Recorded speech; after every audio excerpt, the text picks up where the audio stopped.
బీసీలు ప్లస్ అది కాకుండా ముస్లిం సామాజిక వర్గంలో ఉండే బీసీలను కూడా కలుపుకుంటే 10%.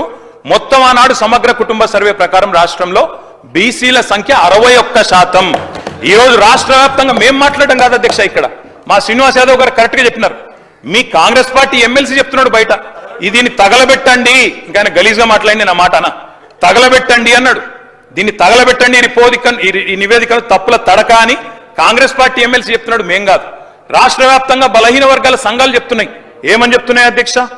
సమగ్ర కుటుంబ సర్వేలో 1,85,61,000 ఉన్న బీసీలు ఎట్లా 1,64,64,00,000 తగ్గినరు, 51% 46% ఎట్లయిందని అడుగుతున్నారు.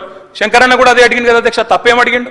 ఇక్కడ శంకరన్న ఒక్కడే అడుగుతలేడు అధ్యక్ష, బయట మీ కాంగ్రెస్ పార్టీ ఎమ్మెల్సీ మాట్లాడుతున్నాడు, మీరిచ్చిన స్టేట్మెంట్ ను మీరిచ్చిన నివేదికను తగలబెట్టమని చెప్పిండు అధ్యక్ష, మామూలు కాదు. ఇంకొక మాట అధ్యక్ష, మేము అనుకున్నాం అధ్యక్ష శాసనసభ సమావేశం ప్రత్యేకంగా పెడితే, ఇవాళ ఏం చెప్పినారు మీరు కొత్తగా? మీరు చెప్పింది ఈరోజు చెప్పింది మొన్న ఉత్తమ్ కుమార్ రెడ్డి బయట ప్రెస్లే చెప్పిండ్రు. ఆయన ఉత్తమ్ కుమార్ రెడ్డి గారు సబ్ కమిటీ చైర్మన్ గా ప్రెస్ మీట్ లో ఇవాళ మీరు చెప్పిన లెక్కలని మొన్ననే చెప్పిండ్రు. ఎందుకు పెట్టిండ్రు మీరు? ఇవాళ మేమేమనుకున్నాం, 42% రిజర్వేషన్ ఇవ్వడానికి చట్టబద్ధత కల్పిస్తూ బిల్లు తెస్తారనుకున్నాం.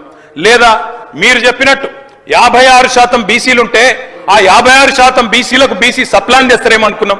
ఏమీ లేకుండా ఇవాళ వచ్చి ఒక స్టేట్మెంట్ ఇక్కడ పెట్టి ఏదో సాధించిన మీ చరిత్ర అంటే అధ్యక్ష 5% బీసీ జనాభా. అధ్యక్ష గౌరవ సభ్యులు 9.5 ఏళ్ళు విన్నారే ఒక్క నిమిషం.